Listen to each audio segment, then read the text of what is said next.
और जिस पल वो भाव बन जाता है उस पल परमात्मा दृश्यमान हो जाता है, परमात्मा का साक्षात्कार हो जाता है। पूरे अध्यात्म का निचोड़ आपके सामने रख दिया, पूरे धार्मिकता का निचोड़ आपके सामने रख दिया, पूरी वास्तविकता आपके सामने रख दी। मान जाओ तो कल्याण है, न मानो तो अपमान है। आपकी महानता का क्या कहना? आपको वो योनि मिली है जिसके लिए देवता तरसते हैं, तो ये तो मैं कह ही नहीं सकता कि आप महान के अलावा और कुछ है। पर इतनी महान होते हुए भी अगर स्व कल्याण की ना सोचो तो संत क्या करें? संत तो आप कथा सुनने जाओ तो भी कहते हैं परमात्मा से परमात्मा को मांग ले, दुनिया की चीजें मांगना छोड़ दे। संत को आप जब भी सुनने चाहो तो संत आपको जगाने की कोशिश करता है कि जा, कहां संसार में खोया है। संत ऐसे इशारा करते हैं तो वो कहते हैं ठहर जा, हम उसको आशीर्वाद समझ लेते हैं। संत इशारा करते हैं ठहर जा, और क्या लेगा इस संसार से, कितना लेगा? जरूरत से ज्यादा तुझे दे दिया है देने वाले ने। तेरी भूख नहीं मिटती। ये कैसा घड़ा है जो भरता ही नहीं है? ठहर जा, देख अभी जो है ये काफी है। तो फिर परमात्मा से माफी मांग, शरण मांग, परमात्मा से कह, निवेदन कर कि अब तो तू करवाना शुरू कर दे, क्योंकि तू जानता है जीवन में सर्वश्रेष्ठ क्या होने वाला है।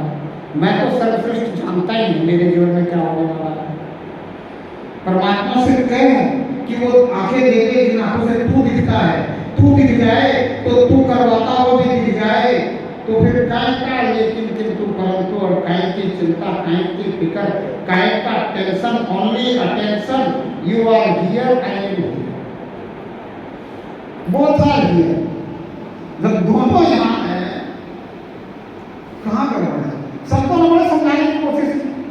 बोला अगर परमात्मा आपके बगल में आगे बैठ जाए आप क्या करोगे?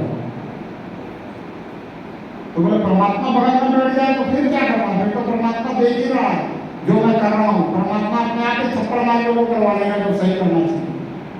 तो मान लो भाई परमात्मा बगल में बैठा और कहो ना इससे कि जहाँ मैं गलत हो जाऊँ वहाँ थप्पड़ सही करवा लो। कहा किसी ने?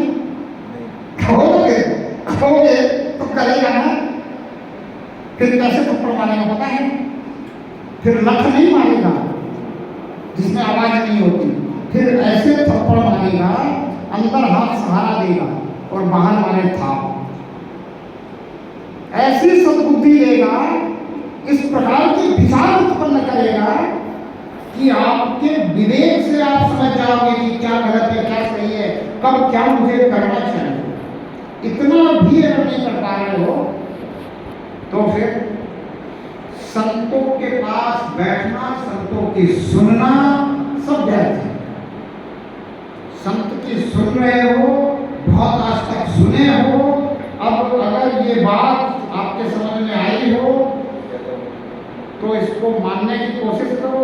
इसमें अगर कहीं कोई आपको किसी प्रकार की और कुछ बात पूछनी हो तो पूछने की कृपा कर सकते हैं, क्योंकि समय जो काफी हो गया है, समय का ध्यान रखना पड़ता है। लेट से आए हैं तो थोड़े शब्दों में आप तक बहुत कुछ पहुंचाने की कोशिश की है, पर बहुत कुछ छूट गया होगा।